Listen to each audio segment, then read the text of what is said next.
Hello dear, मैं हूं जितेंद्र चतुर्वेदी और आज मैं लाया हूं आपके लिए क्लास 9th इंग्लिश की बुक बिहाइव का एक चैप्टर जिसका नाम है द फंदे हेड, जिसको आइजक असिमोव ने राइट किया है।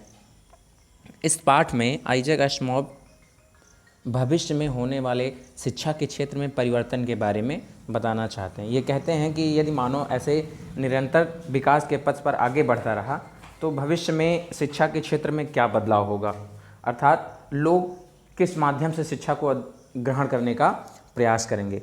ये कहते हैं कि मान लीजिए भविष्य में जो आज हम वर्तमान में स्कूल हमारे लिए स्कूल हैं और हम उस स्कूल में बुक्स और कॉपीज़ लेके जाते हैं पढ़ने और उसमें रिटन मेथड में या फिर क्या कहते हैं पढ़ते हैं, ओरल पढ़ते हैं, रिटन करते हैं। ये सारी चीज़ें अभी वर्तमान में जो हमारे सामने है शिक्षा को ग्रहण करने का एक माध्यम बना हुआ है। आगे चल के भविष्य में इसमें और विकास होता है, ये स्कूल ना रहें या फिर हमारे लिए बुक्स ना रहें, हमारे लिए कॉपीज़ वगैरह ना रहें पढ़ने के लिए, शिक्षा ग्रहण करने के लिए, तो भविष्य में किस माध्यम से हम शिक्षा को ग्रहण करेंगे। तो कुल मिलाकर ये जो चैप्टर है ये एक साइंस फिक्शन है जो कि आइजक असिमोव के द्वारा राइट किया गया है। और ये जो आइजक असिमोव हैं ये अमेरिकन राइटर हैं, तो इन्होंने इस चैप्टर को लिखा है।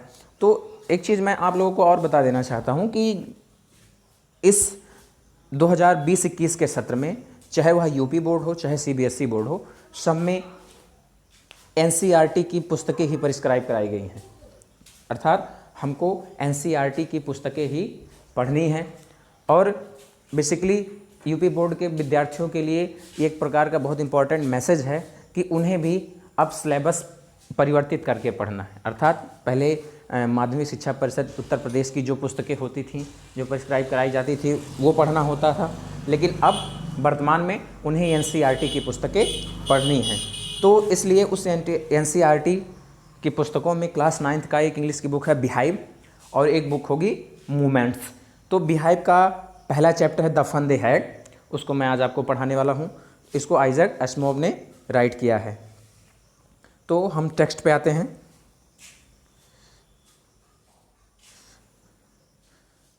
इस चैप्टर का नाम है द फंदे हेड। अब देखिए इस स्टोरी में बताया क्या गया है। कहता है the story we shall read is set in the future, अर्थात ये जो कहानी हम पढ़ने वाले हैं ये भविष्य के बारे में बतलाया गया कि भविष्य में क्या चीज़ें हमारे साथ हो सकती हैं। When the books and schools as we know them will perhaps not exist, अर्थात कि कहता है राइटर महोदय कहते हैं कि when books and schools as we know, अर्थात एज वी नाउ नो, अर्थात कि जैसे कि वर्तमान समय में हमारे पास पुस्तकें हैं, स्कूल्स वगैरह हैं पढ़ने के लिए, कि हम पुस्तकें लेते हैं, कॉपीज़ वगैरह लेते हैं, बैग में रखते हैं, स्कूल पहुंच जाते हैं पढ़ने के लिए, कि हो सकता हो भविष्य में ये सारी चीज़ें ना हों। अगर ये ना रहें तो हम किस प्रकार से शिक्षा को ग्रहण करेंगे, किस प्रकार से अध्ययन करेंगे। तो एक प्रश्न पूछता है कि how will children study then, तब बच्चे कैसे अध्ययन करेंगे। The diagram below may give you some ideas, तो एक डायग्राम नीचे बनाया गया है ये कि मान लीजिए ये सब चीज़ें नहीं होती हैं तो हम किस प्रकार से अध्ययन करेंगे, किस प्रकार से शिक्षा ग्रहण करेंगे। तो इन डायग्राम में जो हमारा पहला है वो है कंप्यूटर लर्निंग, अर्थात कि हम वर्तमान समय में देखिए लॉकडाउन के टाइम में क्लास क्या कहते हैं लाइव क्लास अटेंड करना तो मुश्किल हो गया है। हम स्कूल पे नहीं जा पा रहे हैं, हमारे बच्चे स्कूल पे नहीं जा पा रहे हैं, क्या कहते हैं फेस टू फेस क्या कहते हैं एजुकेशन नहीं गेट कर पा रहे हैं, टीचर के सामने बैठकर नहीं पढ़ पा रहे हैं। तो जो स्कूल्स वगैरह हैं, जो भी कॉलेजेस हैं, उन्हें वर्चुअल क्लास के माध्यम से या फिर क्या ऑफलाइन क्लास के माध्यम से, मतलब किसी प्रकार के माध्यम से उन्हें पढ़ाया जा रहा है। तो वही कह रहा है कि वर्तमान समय में जैसे जिस प्रकार से शिक्षा देने का प्रयास किया जा रहा है उसी प्रकार से यदि भविष्य में किताबें और स्कूल्स वगैरह नहीं रहे होते हैं तो कैसे शिक्षा ग्रहण करनी है। तो उसमें पहला हमारा मेथड है लर्निंग थ्रू कंप्यूटर्स, कि हम कंप्यूटर्स के थ्रू लर्न कर सकते हैं, कि अर्थात नेट से कनेक्ट करेंगे, जो भी चीज़ें मैटर उस पर नेट में सेव रहेंगी तो उसको हम सिलेबस के अकॉर्डिंग अपने सब्जेक्ट के अकॉर्डिंग पढ़ेंगे। हमारा दूसरा है वर्चुअल क्लासरूम, अर्थात कि हम visual classroom, virtual means visual की, जैसे वर्तमान समय में इस लॉकडाउन के टाइम में बहुत सारे कॉलेजेस बहुत सारे स्कूल्स ऐसे हैं जो किसी ऐप के माध्यम से वर्चुअल क्लास चलाते हैं, क्या कहते हैं, वीडियो कॉलिंग के थ्रू क्लास को पढ़ाया जाता है। तो ये हमारा सेकंड वाला हो गया वर्चुअल क्लास। तीसरा हमारा होता है रोबोटिक टीचर, अर्थात कोई रोबोट हो, कोई ह्यूमन ना हो, कोई रोबोट हो, आए हमको वो पढ़ाए, क्योंकि रोबोट जो होता है मानव के बाद दूसरा सबसे समझदार वस्तु होता है।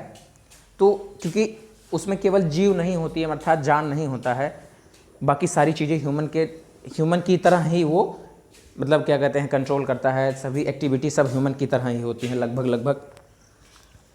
बाकी उसके वर्क लगभग ह्यूमन की तरह, जो मानव जो वर्क कर लेता है लगभग वही कार्य एक रोबोट भी कर लेता है।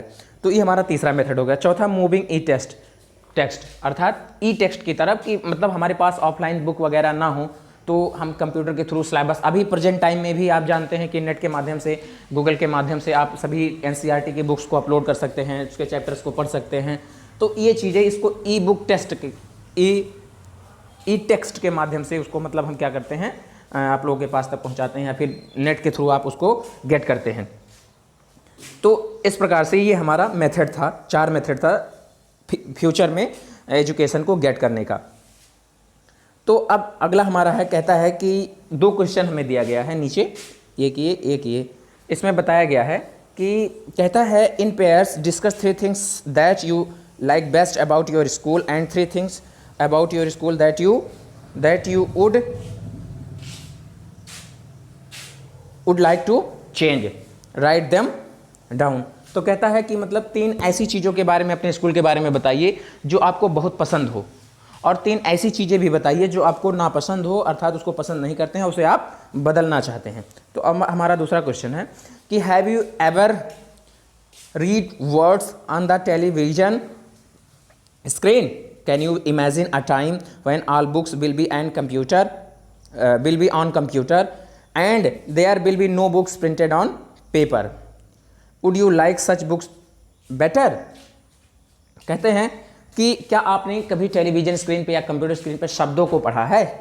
अगर आपने पढ़ा है, या फिर कि कभी आपने ये चीज़ें इमेजिन किया है कि when all books will be on computers, कि सभी पुस्तकें जो आज हम ऑफलाइन पढ़ते हैं, पुस्तकों के माध्यम से जो प्रिंटेड हैं उनको हम पढ़ते हैं, यदि वो सारी चीज़ें कंप्यूटर पे हो जाएं, there will be no books printed on paper, तो पेपर पे कोई चीज़ प्रिंट ना रहे आपके लिए, कोई बुक्स वगैरह प्रिंट ना रहे, तो क्या ये चीज़ें आपके लिए बेटर होंगी कि जो प्रिंटेड बुक्स वगैरह हैं उससे बेटर कंप्यूटर की चीज़ें रहेंगी? ई टेक्स्ट जो रहेगा वो प्रिंटेड बुक्स के अलावा वो अच्छा रहेगा? ये चीज़ें आप अपने माध्यम से अपने दिमाग से सोचिए कि भविष्य में अगर ऐसा होता है तो क्या ये आपके लिए अच्छा रहेगा। ये चीज़ें आप खुद कर सकते हैं। तो अब हम टेक्स्ट की तरफ बढ़ते हैं। मार्जी even wrote about it that night in her diary. तो मार्जी क्या करती है, कहता है कि लेखक महोदय कहते हैं कि मार्जी इवन रोट, मार्जी ने यद्यपि लिखा था अबाउट इट, इसके बारे में, दैट नाइट, उस रात, इन हर डायरी, उस रात के बारे में मार्जी ने अपनी डायरी में लिखा था। ऑन द पेज हेडेड 17 में 2157, उस पेज में सबसे ऊपर क्या लिखा था उसने? 21 मई 1957। आप जान ही रहे हैं 2020 चल रहा है, तो अब वो 21वीं सदी मतलब 22वीं सदी आ गया, 2157, अर्थात लगभग आज से 150 साल बाद, आज से 150 साल और बाद हम जाएंगे, अर्थात भविष्य में जाएंगे 150 साल। तो उस समय की कहानी इसमें बताई गई है। सी रोट, उसने लिखा, today Tommy found a real book, आज टॉमी को एक सचमुच की किताब मिली, एक वास्तविक किताब मिली। It was a very old book, ये कैसी थी? ये बहुत पुरानी किताब थी। Margie's grandfather once said, Margie grandfather ने कहा कि when he was a little boy, जब वो एक बच्चे थे, अर्थात जब वो मतलब 10 साल 15 साल के रहे होंगे या 7-8 साल के रहे होंगे, his grandfather told him that there was a time when all stories were printed on paper. तब उनके दादाजी ने बताया था कि, अर्थात मार्जी के दादाजी, जब बचपन में मार्जी के दादाजी ने बताया था कि एक समय ऐसा था कि सारी पुस्तकें जो होती थी वो पेपर पे प्रिंट की होती थी। क्या होती थी? पेपर पे प्रिंट की होती हैं। दे टर्न द पेज, उन्होंने पेज को पलटा, which were yellow and crinkly, जो कि पीली थी और क्रिंकली, क्रिंकली मीन्स होता है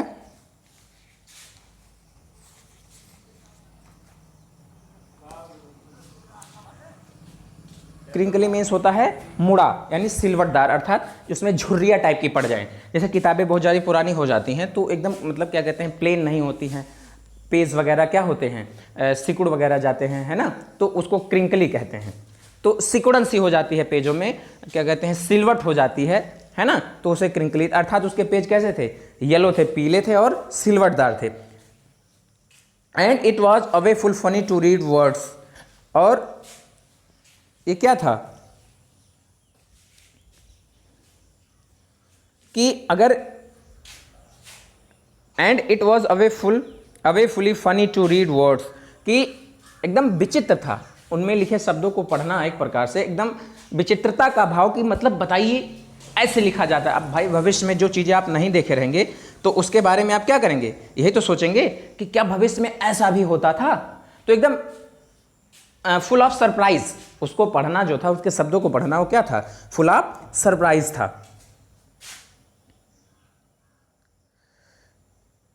that stood still in a state of moving the way they were suppose to on a screen, you know, and then when they turned back to the page before, it had the same words on it that it had when they read it the first time. That stood still in a state of moving the way. अब कहता है कि जैसे किताब में जो थे word stable थे, पेज में लिखे हुए थे, प्रिंट थे, बट कंप्यूटर पे जो वर्ड्स आते हैं जो आप ई टेक्स्ट के माध्यम से पढ़ते तो वो चलते रहते हैं। ऐसा सपोज किया जाता था कि कंप्यूटर के वर्ड जो हैं वो चलते रहते हैं, लेकिन किताब में ऐसी कुछ नहीं है, वो स्टिल हैं, स्टूड हैं, मतलब एक जगह पे स्थिर हैं। देवर सपोज टू, कि मतलब ऐसा सपोज किया जाता है। ऑन द स्क्रीन, किस पर, स्क्रीन पर, अर्थात कंप्यूटर स्क्रीन पर। ये लगता है कि भाई देखिए जो ई टेक्स्ट के सिलेबस होते हैं, अर्थात जो ई टेक्स्ट के मटेरियल्स होते हैं, लर्निंग मटेरियल्स, उसको क्या करते हैं, स्क्रॉल करके आप ऊपर नीचे कर सकते हैं, है ना, पेज के लास्ट में जा सकते हैं, कंप्यूटर के पेज के फर्स्ट में जा सकते हैं, मिडिल में जा सकते हैं, बीच में कहीं ऊपर नीचे हो सकते हैं, लेकिन ऐसा बुक में नहीं है। वो जिस पेज पे वो रहेंगे, मतलब जो वर्ड्स रहेंगे उसी पेज पे वो रहेंगे, वो कभी ऊपर नीचे नहीं हो सकते। यू नो, जैसा कि आप जानते हैं कि and then when they turn back to the page before, जब वो एक पेज और आगे पलटते हैं, था एंड देन, और तब when they turn back to the page before, जब वो पीछे की तरफ एक पेज पलटते हैं, it had the same words on it that it had when they had read it the first time. It had the same words, अर्थात same words भी जो पहले उन्होंने पढ़ा था उस पेज पे भी एकदम सेम वर्ड्स वैसे ही थे, अर्थात कि जैसे वहाँ भी उस पेज पे स्टेबल वर्ड्स थे जिन्हें आप स्क्रॉल वगैरह नहीं कर सकते, स्क्रॉल नहीं कर सकते ऊपर नीचे करते, ऐसे ही इस पे भी थे।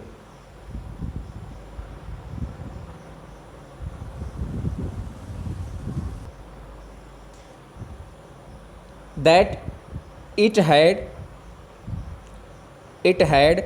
When they read it the first time, कि जब वे उस पेज पर पहुँचे तो सेम वर्ड्स वही लिखे थे, और जिसको उन्होंने पहली बार पढ़ा था सेम वही वर्ड थे। जब उसने मतलब उन सब चीज़ों को पहली बार पढ़ा था तो वही चीज़ें वहाँ भी दिखाई पड़ रही थी, उस यानी वही शब्द वगैरह लिखे गए थे। जी सेड टॉमी, टॉमी कहा अरे व्हाट अ बेस्ट, कैसी बर्बादी है, अर्थात कितना बेकार है। When you are through with the book, जब आप पूरी तरह इस पुस्तक को यानी कि थ्रू कर लेंगे, अर्थात पढ़ लेंगे, यानी शुरू से अंत तक पहुंच जाएंगे, you just throw it away, तो क्या करेंगे आप, इसे फेंक देंगे। अर्थात जब आप पूरी पुस्तक शुरू से अंत तक पढ़ लेंगे तो क्या करेंगे, आप पुस्तकों को फेंक देंगे। जो प्रेजेंट टाइम में ज़्यादातर बच्चे करते हैं कि पूरी किताबें जो लास्ट क्लास की किताबें जो होती हैं उसको पढ़ने के बाद वो यूजलेस हो जाती हैं उनके लिए, वो उसको क्या करते हैं, फेंक देते हैं, डिस्ट्रॉय कर देते हैं। आई गेस, मैं क्या करता हूँ, अनुमान लगाता हूँ, our television screen must have had a million books on it and it is good for plenty more. तो वो कहता है कि मैं गेस करता हूँ कि हमारे टेलीविज़न स्क्रीन पर मिलियन बुक्स होंगी, अर्थात लाखों किताबें होंगी, हमारी टेलीविज़न स्क्रीन पर लाखों किताबें होंगी। It is good for plenty more, और ये हमारे लिए बहुत अच्छी बात है। अर्थात कि मुझे क्या करना है कि मैंने एक बार उसको पढ़ लिया, फिर हमें फेंकना नहीं है, फिर उसको उसी में स्टोर करके रखे हुए हैं। और पुस्तकों का क्या कि जब आप शुरू से अंत तक बुक्स को पढ़ लेते हैं, जब वो आप उसको पूरा अध्ययन करने के बाद क्या करते हैं, वो आपके लिए यूजलेस हो जाता है तो उसको थ्रो कर देते हैं। लेकिन सिस्टम पे ऐसा नहीं है, वो जब तक आप चाहेंगे तब तक वो सेव रहेगा। और एक्चुअली क्या है कि भाई पुस्तकों को रखने में स्पेस ज़्यादा लगता है, इसको स्टोरेज करने में ज़्यादा मतलब क्या कहते हैं, उसको रखना पड़ता है सभी चीज़ों से बचा करके, क्या कहते हैं सीलन से या फिर चूहे वगैरह से, सबसे बचा के रख। लेकिन सिस्टम पे अगर आप रखे हैं बुक्स वगैरह सेव करके तो ऐसी कोई प्रॉब्लम नहीं होती है। I would not throw it away, तो हम क्या करते हैं, वो हमारे उस पर क्या कहते टेलीविज़न स्क्रीन पर रहता है तो इसको हम फेंकते नहीं, वैसे उस पर वो स्टोर रहता है। सेम विथ माइन, तो कहता है सेम विथ माइन, अर्थात मैं भी ऐसा नहीं करता हूँ। सेड मार्जी, मार्जी ने कहा। She was 11 and had not seen as many telebooks as Tommy had. वो कहता है कि जो मार्जी थी, सी वॉज 11, वो कितने की थी, 11 साल की थी। And had not seen as many text book as Tommy had, अर्थात उतनी पुस्तकों को उसने नहीं देखा था जितना टॉमी के पास था। अर्थात 11 साल की उम्र में उतनी किताबें उसने नहीं पढ़ी थी टेलीविज़न स्क्रीन पर जितना कि टॉमी पढ़ लिया था। ही वॉज 13, क्योंकि वो कितने साल का था, 13 साल का था, उससे 2 साल सीनियर था, तो 2 साल में उसने कुछ ज़्यादा ही किताबें उससे पढ़ी थी। सी सेड, वह बोली, where did you find it, तुम्हें ये सारी चीज़ें तुम्हें कहाँ से मिली। इन माई हाउस, मेरे घर में। इन माई हाउस मीन्स मेरे घर में। ही पॉइंटेड विदाउट लुकिंग, वो बिना देखे क्या किया, पॉइंट किया। अर्थात पॉइंट मतलब होता है कि क्या कहते हैं, इशारा करना। पॉइंटेड मीन्स इशारा करना, उस तरफ इशारा करता है बिना देखे कि मेरे घर में। Because he was busy reading, क्योंकि वो पढ़ने में व्यस्त था। In the attic,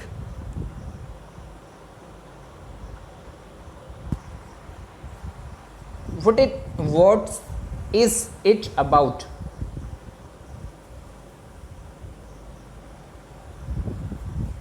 attic means क्या होता है, a space just below the roof used as a store room. तो एटिक मीन्स क्या होता है, एटिक मीन्स आप जैसे छज्जा समझते हैं ना, छज्जा अर्थात ऊपर छत हो, उसके नीचे आप कमरे में छज्जा लगवा देते हैं। टाँड़ जिसको कहा जाता है कि मतलब छत से नीचे एक स्पेस दीवार से बढ़ी हुई हो, जिसको आप स्टोर रूम के रूप में यूज़ करते हो। सारा सामान आप रूम का जो आप मतलब आपका बढ़ जाता है तो उस पर आप क्या करते हैं, उसको उसी पे रखते हैं, तो आपका एटिक होता है। तो इन सभी वर्ड्स को आप नोट करते चलेंगे, इंपॉर्टेंट वर्ड्स हैं, ये हार्ड वर्ड हैं, इसको मतलब आप एक जगह पे इसको नोट करते चलिए। तो इन द एटिक, कहाँ पे, छज्जे पर। कहाँ पर, छज्जे पर। व्हाट इज़ इट अबाउट, किस बारे में है, अर्थात ये किताब किस चीज़ के बारे में है। तो वो कहता है स्कूल, यानी किसके बारे में, स्कूल के बारे में। मार्जी वॉज स्कॉर्नफुल, स्कूल, मार्जी क्या थी, तिरस्कार से भरी हुई थी। अर्थात स्कॉर्नफुली, तिरस्कार से भरा हुआ, या फिर स्कॉर्नफुली मतलब तिरस्कार के रूप में। School, what is there to write about school.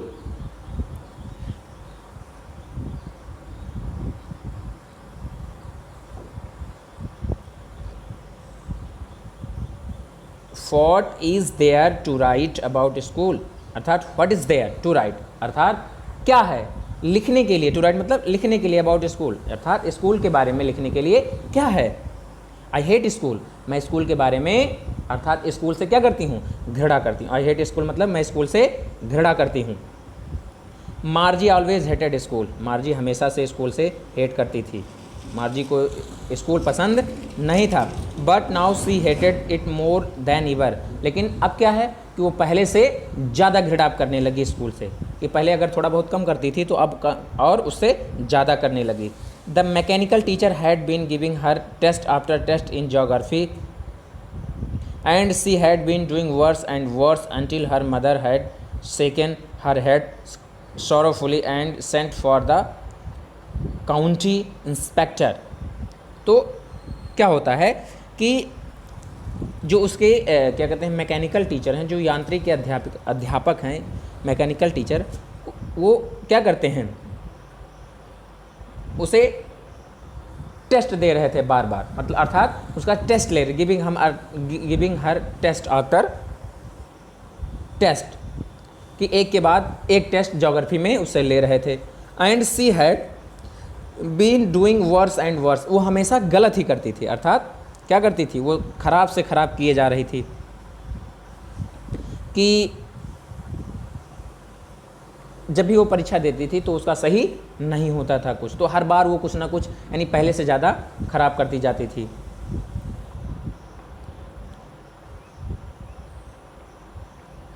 Until her mother had सेकन her head, जब उसकी माता क्या करती थी, उसकी माता क्या करती थी कि हैड सेकन हर हेड, तो अपना क्या करती, सर हिलाती थी, सौरफुली, अर्थात जब ये चीज़ें सुनती थी कि मेरी बेटी क्या कर रही है, वो कुछ सही नहीं हो रहा है उसके साथ, वो हमेशा गलत करती जा रही है, तो दुख से वो अपने सर को हिलाती थी। And Saint for the county inspector, और क्या करती थी, जो काउंटी इंस्पेक्टर अर्थात जो मतलब क्षेत्रीय निरीक्षक होते हैं उनको बुला ली। Sent for the county inspector, तो उन्हें क्या कर दिया, उसको काउंटी इंस्पेक्टर के पास भेज दिया। किसको, जो वो क्या कहती मार्जी थी, मार्जी, क्योंकि वो ठीक उसका कुछ हो नहीं रहा था, वो टेस्ट में हमेशा गलत ही करती जा रही थी, तो उसको इसलिए उन्होंने कहाँ भेज दिया, काउंटी इंस्पेक्टर के पास भेज दिया। ही was A round little man with a red face, वो कैसा था, वो एक गोल मटोल सा छोटा सा आदमी था, विथ ए रेड फेस, अर्थात लाल चेहरे के साथ, चेहरा उसका लगभग लाल था, गुलाबी चेहरे की तरह। And a whole box of tool with dials and wires, और उसके पास एक बॉक्स था जिसमें टूल्स भरे हुए थे, इसमें डायल्स थे और मतलब क्या था, तार था, वायर, वायर मीन्स तार।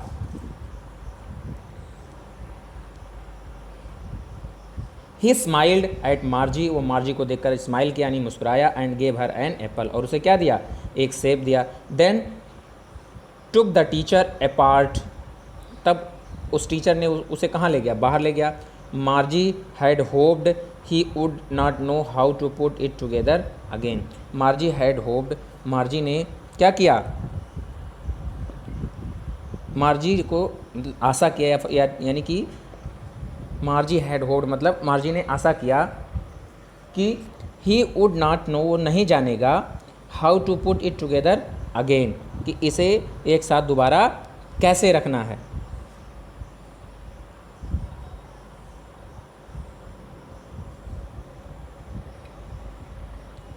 But he knew how all right, लेकिन कैसे इसको ठीक करना है वो ये चीज़ें भली भांति जानता था। And after an hour or so, यानी कि लगभग 1 घंटे बाद या फिर और अधिक, there it was again large and black and ugly with a big screen on which all the lessons were shown and the questions were asked. तो अब क्या हुआ, अब दोबारा it was again large and black and ugly, कैसा, लंबा सा, काला सा और एक गंदा सा, with a big screen on विच, किसके साथ, एक बड़े से स्क्रीन के साथ, जिस पर all the lessons were shown, जिस पर सभी लेसन्स दिख रहे थे।